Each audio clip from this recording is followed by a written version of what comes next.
Okay, we're at Shaheen Fatima's property trying to do a repair. There's a bunch of other prior repairs which you guys will see in my photo reports.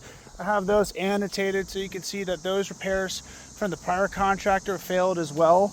We have a missing shingle right here. As you can see, we have a marked repair zone. The shingle is a Certainty burnt sienna per the ITEL. It is an available shingle. However, this roof is very old and a lot of other repairs that have been done have failed thus far. So we're going to go ahead and try to install this shingle here on this front slope.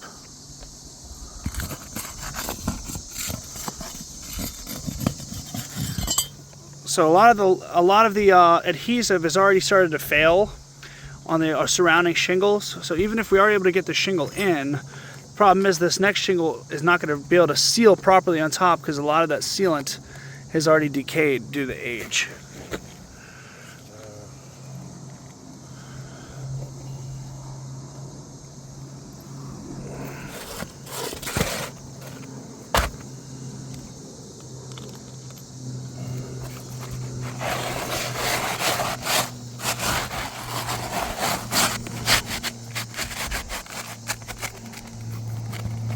Alright, so we are able to make it fit, which is good news. The problem is we're going to have to lift this to nail it. We do have a roof snake, which might help, but these shingles are extremely old and they're already starting to be pockmarked from granule loss. I'll get all the way up in too.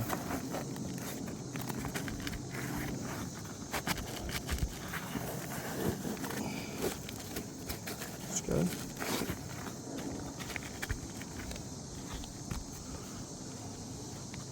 Yeah, I guess just start over there to the right where that next shingle starts, and then I'll go from there.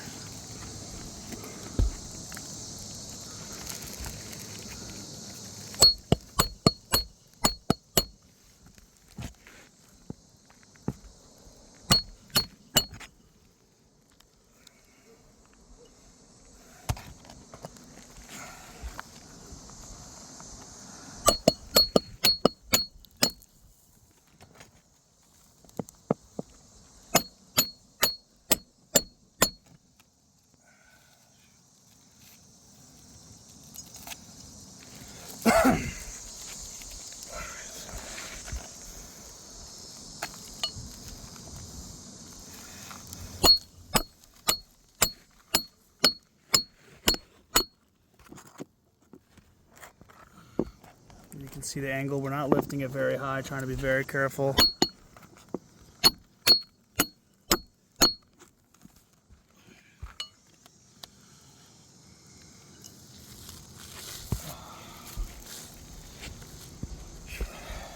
Let me switch, hold on, because we're in this tight valley. I'm going to switch sides with you. All right. It's steep.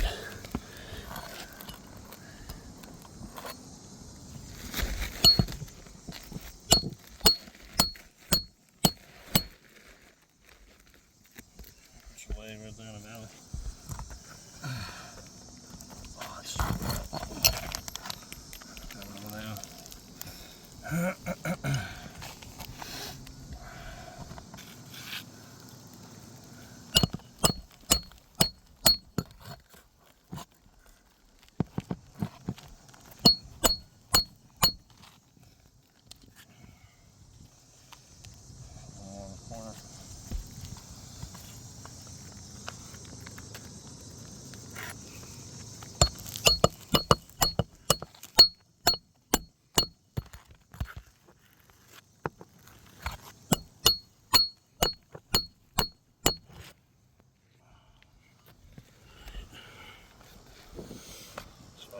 Alright, here. Watch out of the way so I can get a good overview. Alright. Alright, so we were able to get this shingle in. First glance, it looks to be successful. The problem is it extends out a little bit here. And then we also have, just from lightly manipulating this, we've got a lot of this stuff going on here. A lot of the granule loss. A lot of these tabs are so thin now that they're starting to crease at the top. I'll get pictures after as well for better fidelity. If you guys can see, there's creasing right along the top here. Same with this one. Creasing right along the top. And then this is even the next shingle over. And this actually tore right along the top there, like this. And actually, just from us manipulating it, ripped through the nail. So you can see it's bending like this. And then this tab started to crease. You can see all the granule loss all over my hands. If I just barely touch this or manipulate it at all, I end up with granule loss all over. So as you see from far back, it looks great. Far back, it looks like nothing's the problem here. But the problem is all of this sealant has failed. There's rusty nails and the surrounding shingles. There's nothing that's going to seal this top shingle to the bottom shingle anymore. This is already damaged, so I'll just go ahead and show you guys. The sealant that is left is this little bit. So we're going to have to hand seal this, and but that's not going to last as long as the factory seal anyway. Chalk. I'm going to just mark all these creases for you guys to see. All on these lamination tabs, which, you know, you might say, hey, the bottom is still intact for the most part. But the problem is these shingles are engineered for the water wicking capabilities to happen with this upper tab. So this upper tab is a key component. It's not an accessory feature designed to make it look nice. This is part of what gives the shingle its manufactured wind warranty. So when you have damages to all the tabs like this, it's just going to tear off.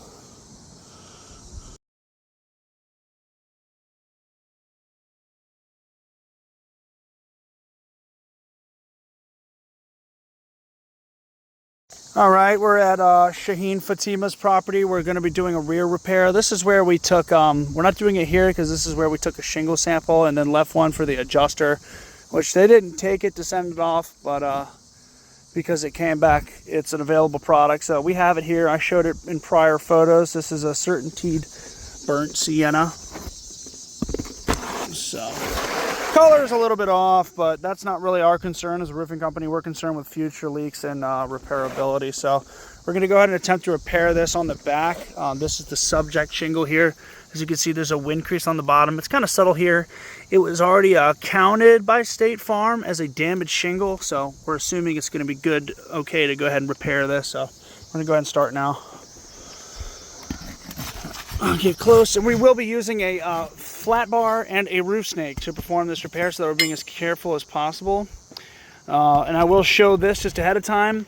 This shingle above it, there's a little bit of blistering here that's not related to anything, wind or anything like that. So just, you know, not trying to call this damage from the repair. Just wanted to show you guys ahead of time. This is blistering that existed prior. As you can see, the shingle above is in okay shape despite the age. Not a whole lot of granule loss on that specific shingle. So we're going to go ahead and unseal any shingle that's going to be holding down our repair that we need to do. Brandon's only lifting it up enough to take the nail out.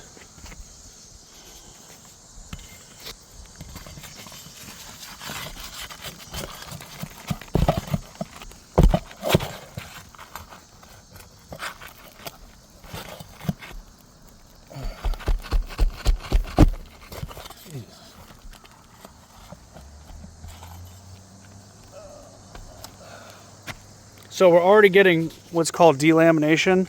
The tab layer is separating from the base layer. That's what you can see what this is right here. So we're going to try to be careful, but there's almost nothing that can be done with a shingle this old.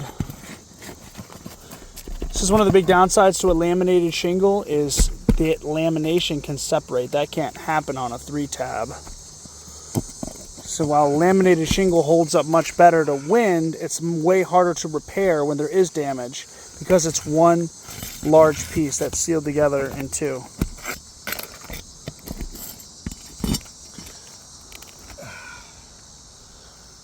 So this is starting to slide apart here. I'll even slide it back in place.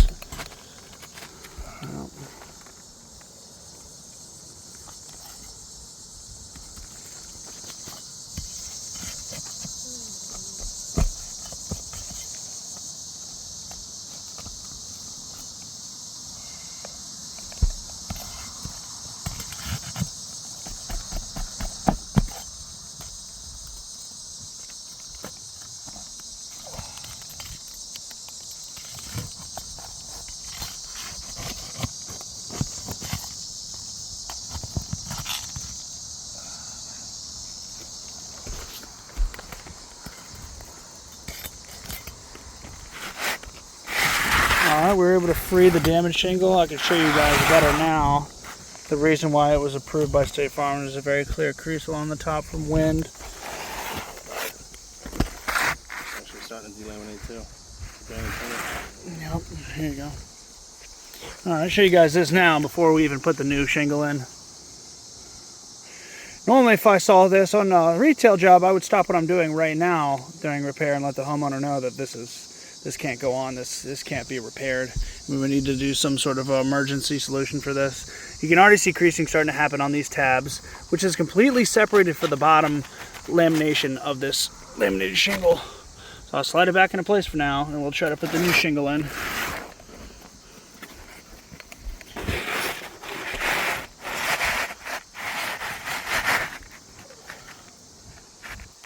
Alright, so the shingle fits. The color's a little bit off, but like I said, that's not our main concern as a roofing company. Our main concern is repairability and preventing future leaks. So once again, we've got this pesky devil here trying to slide out from us because this shingle right here is ruined already, just from us trying to do this repair. So I mean, this whole process is going to be in vain at this point. But we're going to do what we can. Now you got to repair this one, and then what? Then you're going to end up, the same thing's going to happen to this one, and this one, and this one, and this one, and this, so on and so forth. Which this is woven under this slope, you know? And then the ridge cap that separates this from the other rear slope is probably extremely weak and can delaminate as well. So we're looking at a cascade of required repairs now.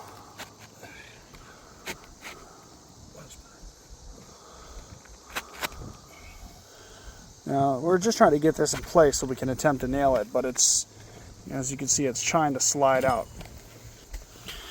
I'm going to try to hold it for Brandon a little bit while he nails this.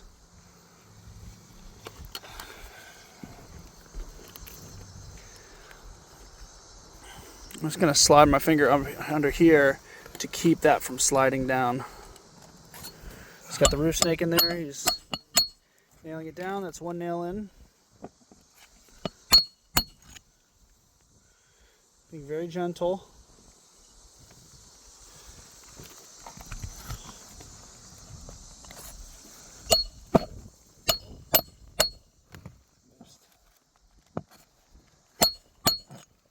Okay.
That's probably good for nails, right? Got 3 more across the top here.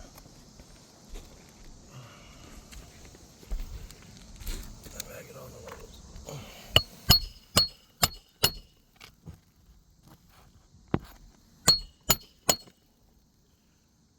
One more. They had them previously. 2 more.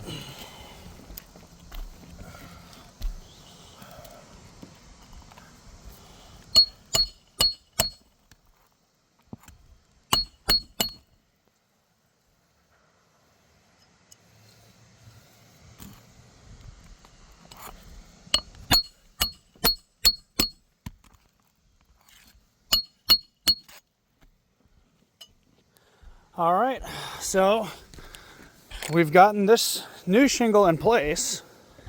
That's all fine and dandy, but now we have severe creasing along the top of these laminations. But this was a blister, we're not counting that, but we have damage here, this has to be repaired, damage here, this has to be repaired, damage here, This has to be repaired. Down to you too. And now, even if I just slightly tug this, it's completely delaminated. You know, this is not okay. So I'll just go ahead and pull this out because this is already damaged. So you can see the tabs are left. So the shingle is made up of 2 parts. I'll show you guys on this one. Okay? You can see the bottom base and then the top tabs, also known as the teeth. So when these teeth separate from the base mat, you're left with a product that's not really doing what it's supposed to do anymore. There's no protection for this. Wind can easily get up and under the shingle we just installed now, making it pointless. So, you know, this is just not okay. So now, yeah, we got exposed nail holes because that piece is going to slide out. So, you know, now we got to repair this shingle, which means the same thing's going to happen with this one and this one and this one. So every one shingle you do, you're going to have to repair 2. Times 2 is 4, times 2 is 8, 16, 32, 64, 128. You get the idea. This is exponential growth of required repairs that we will have to do on an old roof like this. So unfortunately, this is what we would easily consider an unviable failed repair.